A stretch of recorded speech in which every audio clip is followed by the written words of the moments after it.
Okay, it's going to be a quick review of the WWE Stomping Grounds pay-per-view. This is a weird show. This is a show that, not a lot of excitement. A lot of people just kind of saw this as filler. I even did a video saying, why can't they bring back the King of the Ring? Because that would feel so competitive. It would feel like a big show. I mean, this just feels like the epitome of filler. And, I think overall, by the time you get to the end of the show, you still had that feeling that it felt like filler. But I'll tell you what, like the first half of the show was excellent. It was really good. I didn't expect it to be that good. Maybe a lot of this stuff was added on at the last second. I'm not even sure. It took me a whole week to get through it. But I still thought it was a really good show. So Becky Lynch and Lacey Evans open up the show. Becky wins with the disarmor by submission. But I'll tell you, good match. Lacey Evans got good heat. Becky was really over. Red hot crowd. Really not a lot to complain about. Just a good, solid women's match. And it's kind of funny how it's kind of like the opposite of WrestleMania, where Seth Rollins opened up WrestleMania, then Becky closed it. Here it was like the opposite. Becky Lynch opens it up, but then Seth closed it, and Seth Rollins closes the show, but then you saw the alliance between Becky Lynch and Seth Rollins.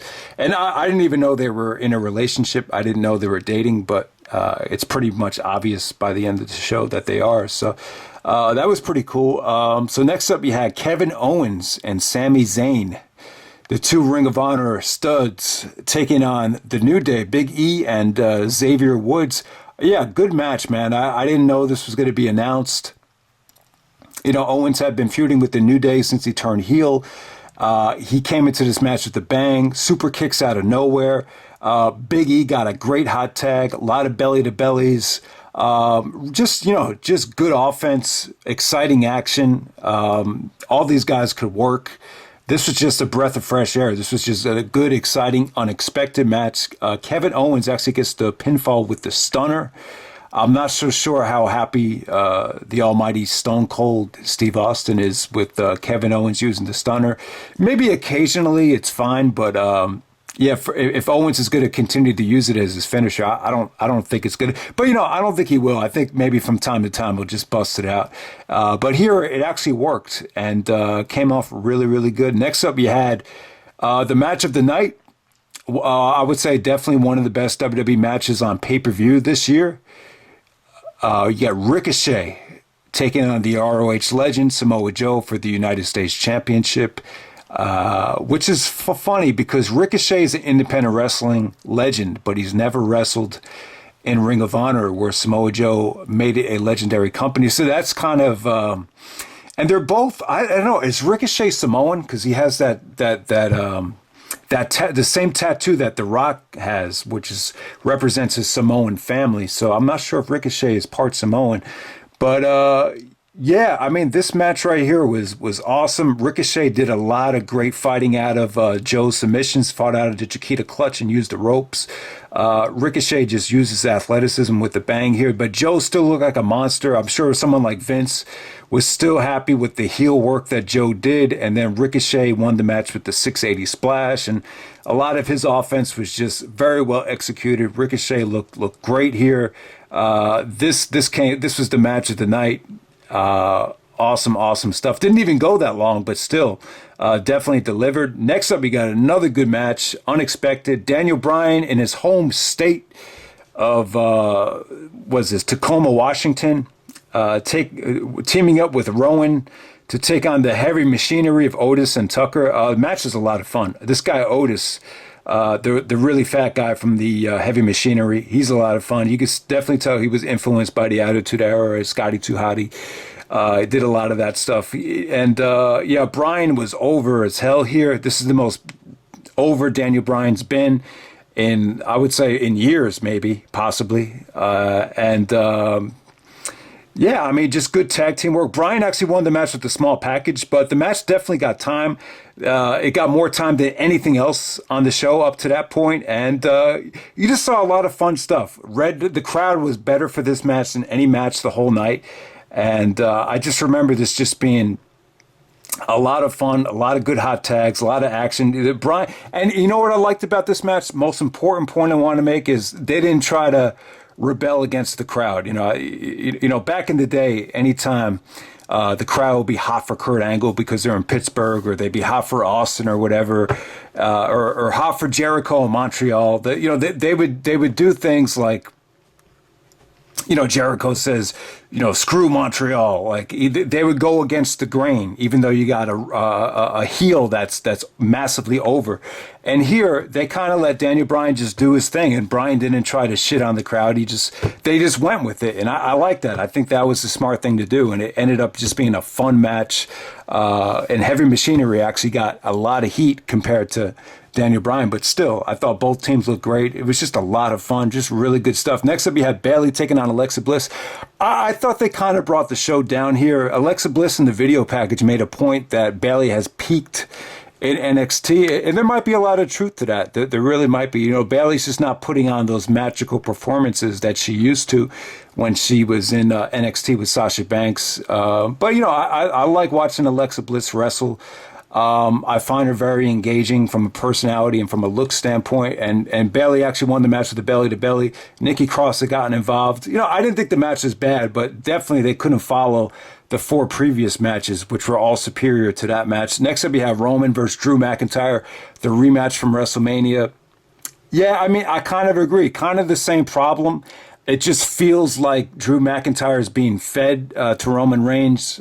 Shane's interference was entertaining. He did the Van Damme coast to coast, which was cool to see. But once again, you just had Roman kicking out of everything, and then Roman hits the generic spear to get the victory. But give Roman credit. I thought he put on a good performance, but still, you don't really. The match doesn't feel like a guy's having a mid-card match that had previously main evented 4 WrestleManias in a row. It just doesn't feel like that. Next up, you have Kofi Kingston taking on Dolph Ziggler in the steel cage match. And kind of mixed feelings on this. I didn't think the match was bad. Dolph actually did some good leg work here, trying to take out Kofi's ankle, trying to take out his knees so he couldn't climb over the top of the cage. I thought that was cool. I thought the finish was okay. Ziggler was like an animal trying to get out of the cage, but Kofi just kind of, he kind of torpedoed through the middle rope to escape the cage. I thought that was a cool finish, but the match was kind of dull. The complaint was that Ziggler just isn't that much of a threat. I don't think that's the problem. I just don't think it's a good mix. It just feels like filler. It really does. It just Dolph and Kofi. I just felt like they could have. The match was a little bit too methodical for me. I think when you have 2 high flyers like this, you got to pick up the pace, and I just don't feel like they did it. Match really wasn't any better than their Super Showdown match, to be honest with you. And the main event, we have Seth Rollins and Baron Corbin. The Lacey Evans actually ended up being the special guest referee, which was cool. I thought it made sense from a storyline standpoint because Seth has been,